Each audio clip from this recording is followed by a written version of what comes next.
Vegetable பாயா எப்படி வைக்கலான்னு பார்க்கலாம் வாங்க. ஒரு மிக்ஸி ஜாரில் 1/4 மூடிக்கு தேங்காய் போட்டுக்கலாங்க.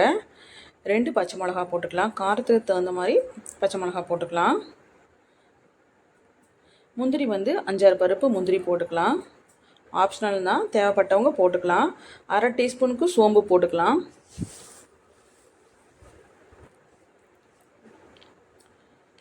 ஒன்றரை டீஸ்பூன் இஞ்சி பூண்டு பேஸ்ட்டு போட்டுக்கலாங்க.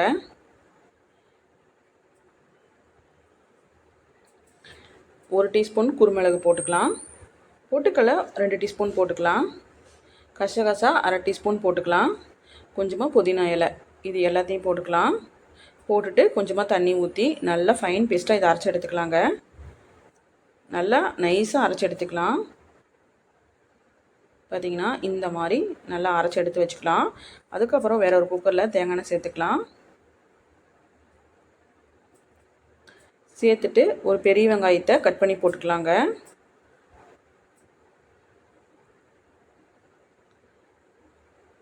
நல்லா வதக்கிக்கலாம். நல்லா கலர் மாறுற வரைக்கும் நல்லா வதக்கிக்கலாம். சப்பாத்தி பரோட்டாக்கு இந்த குருமா ரொம்பவே சூப்பராக இருக்குங்க. ஒரு டிஃப்ரெண்ட்டான டேஸ்ட்டில் இருக்கும். ஹோட்டல் கடையில் விற்கிறத விட ரொம்பவே சூப்பராக இருக்கும். அதுக்கப்புறமா 2 தக்காளியை இதில் கட் பண்ணி போட்டிருக்கிறேன். நல்லா வதங்கிக்கலாம். அதுக்கப்புறம் பார்த்திங்கன்னா கொஞ்சமாக உப்பு போட்டுக்கலாம். அதையும் போட்டுட்டு நல்லா வதக்கிக்கலாம். இப்போ பார்த்திங்கன்னா அரைச்சி வச்சுக்கிற பேஸ்ட் எடுத்து அதில் போட்டுக்கலாம். ஒரு 5 நிமிஷத்துக்கு நல்லா கொதி வரட்டும். கொஞ்சம் பச்சை வாசம் எல்லாமே போகட்டும்.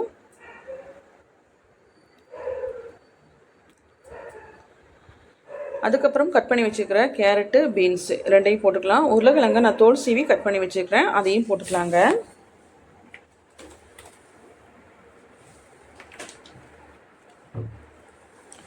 இது எல்லாத்தையுமே மசாலா நல்லா உள்ளே பிடிக்கிற மாதிரி நல்லா சிம்மில் வச்சே நல்லா வதக்கிக்கலாம்.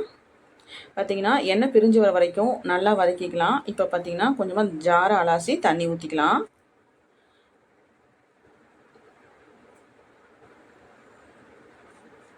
நல்லா மிக்ஸ் பண்ணி விட்டுக்கலாம். அவ்வளோதான். நம்ம குக்கரை க்ளோஸ் பண்ணி வச்சுட்டா 2 விசில் எடுத்தோம்னா சூப்பரான நமக்கு வெஜ் பாயை ரெடி ஆயிரும்.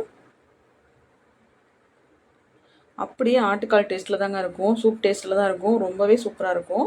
இப்போ பார்த்தீங்கன்னா ஓப்பன் பண்ணி பார்க்கலாம். சூப்பரான நமக்கு குருமா ரெடி ஆயிடுச்சு. அதுக்கு மேலே கொஞ்சமாக கொத்தமல்லி இலை தூவி சர்வ் பண்ணால் ரொம்ப சூப்பராக இருக்கும். மறக்காமல் ட்ரை பண்ணி பார்த்துட்டு எப்படி இருக்குன்னு சொல்லுங்கள். வீடியோ பிடிச்சா லைக் பண்ணுங்கள், ஷேர் பண்ணுங்கள். மறக்காமல் ஃபாலோ பண்ணி சப்ஸ்கிரைப் பண்ணிக்கோங்க. தேங்க்ஸ் ஃபார் வாட்சிங்.